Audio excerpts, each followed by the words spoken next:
Good morning, Mr. Secretary. Welcome again to Israel. I must say that we feel you are part of our nation in coming here again and again, and so showing such great friendship and support for the state of Israel, and we're indeed grateful for that. In the last 24 hours, we've witnessed ongoing terror attacks by Palestinian terrorists. We have suffered the loss of Gideon Perry, a 38-year-old father of three, husband, a lover of music, who went to work in a plant, and one of his pals in the working place decided to murder him simply because he's a Jew and an Israeli. A very great tragedy. Last night, we've witnessed a suspected major terror attack in Tel Aviv, which is under investigation with a possible suicide bomber. And this morning, our soldiers have been attacked in Yara.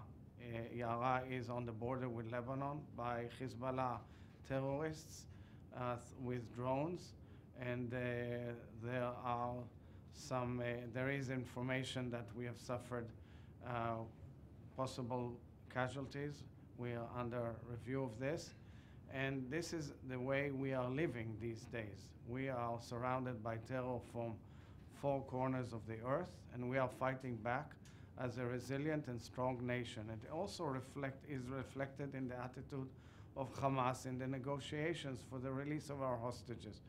Because one has to remember the refusal, the adamant refusal, and I've been following your statements on this for months. At the end, at the bottom line of it, people have to understand it starts with the refusal of Hamas to move forward. We are simply still very hopeful that we can move forward in the negotiations that are held by the mediators. And I want to thank the United States, Egypt, and Qatar for their efforts on behalf of this noble cause. There is no greater humanitarian objective, and there's no greater humanitarian cause than bringing back our hostages home as they should have returned long ago. We want to see them back home as soon as possible. There's no greater prayer, and there's no greater hope, and no greater effort.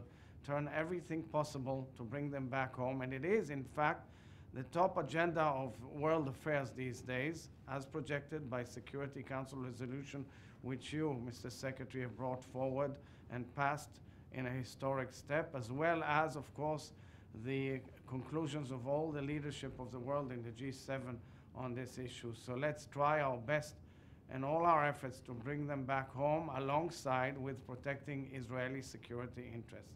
And finally, Mr. Secretary, I want to thank the President of the United States of America, my good friend, President Joe Biden, the administration, the leadership of the United States for supporting Israel in these very dire and complicated times.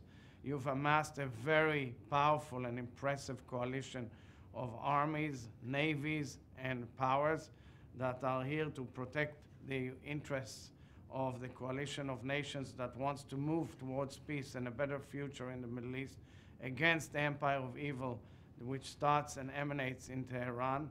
I want to thank you personally, and I want to thank the President for showing and projecting power in this region, as the message should be clear that no one should attack Israel or meddle with our clear inherent right of self-defense. Thank you very much, Mr. Secretary. Well, Mr. President, thank you very much. It's always good to be with you, and good to be back in Israel. This is my 9th visit since October 7th to Israel, to the Middle East. And this is a decisive moment, probably the best, maybe the last opportunity to get the hostages home, to get a ceasefire, and to put everyone on a better path to enduring peace and security. I'm here as part of an intensive diplomatic effort on President Biden's instructions to try to get this agreement to the line and ultimately over the line. It is time for it to get done. It's also time to make sure that no one takes any steps that could derail this process. And so we're working to make sure that there is no escalation, that there are no provocations, that there are no actions that in any way could move us away from getting this deal over the line, or, for that matter, escalating the conflict to other places and to greater intensity. I know this is a fraught moment in Israel, with deep concern about the possibility of attacks coming from Iran, coming from Hezbollah, and other sources.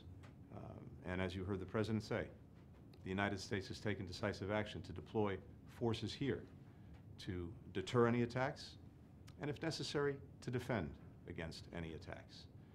But the focus of my visit is intensely on getting the hostages back, getting the ceasefire done. It is time for everyone to get to yes and to not look for any excuses to say no. I look forward to the day ahead, seeing the Prime Minister, Defense Minister, other senior officials, but as always, a pleasure to start the day with you. And let me say finally that we mourn the losses that the President has just shared over the last 24 hours. Thank you. Thank you very much.